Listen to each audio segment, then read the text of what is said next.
So I had a comment come in on YouTube about kind of like a credit system with OurFamilyWizard's payment options, or OFWPay. For example, the question was, if I owe $20 but co-parent owes 40, does it like balance itself out at all? And the answer is no. And there's a specific reason for that. One, and the most important thing that you need to remember is you do not want to split up your transactions, right? You want a paper trail for everything you do. When it comes to making payments, that is the number one trigger for most people in a divorce or custody situation. So what you want to do is you want to make sure that you have a payment receipt for your transaction, that you have documented that and you've given that to your co-parent, and they pay whatever portion or percentage of that they're supposed to. Don't just send them a message saying you owe me $20 for this. Show them a receipt because it's documented, it's verifiable, and then do your calculations from there. The other thing you want to make sure that you're aware of is that there really shouldn't be any credit systems where you pay in full for one item and try and balance it out with, what somebody else owes or what you may owe for other purchases. You got to have a solid transaction history, right? And we'll get into some more tips in a minute, but I'm going to go ahead and show you what the inside of OurFamilyWizard looks like. All right. So when you go to your expenses page, this is what you're going to see. And you're going to see, a full list of transaction history, the amounts that were owed, what you've paid, etc., etc. Okay? And what you have been paid, essentially. It'll show you how it was paid. We use OFWPay. It'll show you the details, the total, and what you owe. Okay, so the total is not what you owe. So as you can see here, this is a 50-50 split. So that means 50% of this is this. It's automatically calculated for you in the application.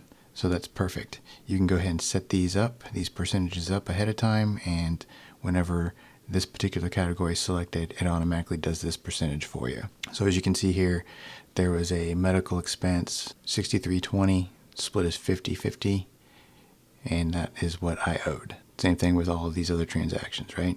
Now, when you go down to the expense details, if you click on one of those, this is what pops up. So for the tooth extraction, here it is again. This right here shows that there's an image of a receipt. Therefore, when you click on this, you can see the actual receipt itself, and it's locked in. It's documented, it's verifiable. They cannot go in and remove that image at a later date. It shows you the history right here. It shows when it was created, all right? When the payment was made, at what time, the amount, and the current status of the amount, or of the current status of the payment, I should say. And this will say pending or approved or whatever, depending on the status of your particular payment. So as you can see here, this is the actual payment receipt. It's got a payment number, what account it came from, what account it was going to, the dates, when it was initiated, when the funds were withdrawn. So if they say, oh, you haven't paid me, blah, blah, blah, blah, well, there may be a delay in the bank or a delay in the payment system, the OFWPay system, which is probably what happened here because it took 5 days for the transaction to finally complete. And, your typical payment receipt here. Now, sorry for all the blurring, but this was the actual receipt for that tooth extraction. So it shows me the amount, it shows me the account number. And while we're talking about account numbers, it's good to know the credit card number, the last 4 numbers of the credit card that your co-parent uses quite often to make payments, so that you can verify that they are in fact the one that is making the payments. Because usually reimbursement of medical expenses is to the co-parent, not to the co-parent's friend, not to the co-parent's mother or family. Your reimbursements are to be made to the co-parent in most cases. Jurisdictions may differ, but for me particularly, our order specifically says reimbursements are to the co-parent. And so we had a slight hiccup where we were trying to determine who actually made payments for some medical expenses in the past. And luckily it all got resolved, but that was an issue that was brought up. One of the other things that you'll probably be advised of by your attorney is that you need documentation for each and every transaction and when it was paid in full. This needs to include receipts of the original payments made by the co-parent or yourself. And usually when it comes down to medical expenses, there's an insurance involved in that. So you need to be aware of any explanation of benefits, any insurance payments, that kind of thing, so that it's all documented. So if you do have a medical situation and you pay what the hospital says you owe, and then you get reimbursed by your co-parent, there may be adjustments later on down the road through insurance, and then you may have to figure out a way to refund money if that's the case, or collect more money if that's the case. So everything needs to be documented and separated, basically. So that's one of the reasons why you never want to do a credit system, because that's going to get confusing real quick. And as I mentioned before, you can go in and specifically mark out the percentages that each would owe in certain situations, and you can add your own. As you can see here, you can add a new category. Any personal expenses, so things that I do with the kids or that the co-parent does with the kids, is 100% your own. So that means I would pay 100% and not ask for money from them. And again, there's another category that we have set up just in case we agree, hey, we're going to buy school supplies, let's split it 50-50. We can put it in there as an other category. Medical, general, it's all kind of the same thing. Now, once you've created a payment system or a payment that you need to be reimbursed for, it does go into the messaging system. Okay, so we're under messages here. And what that does is it monitors and tracks and documents all notifications to the other co-parent that there has been an expense created for this. And if they click on this, it takes them to that expense. Once you approve the payment and make a payment, it'll say that a payment is scheduled.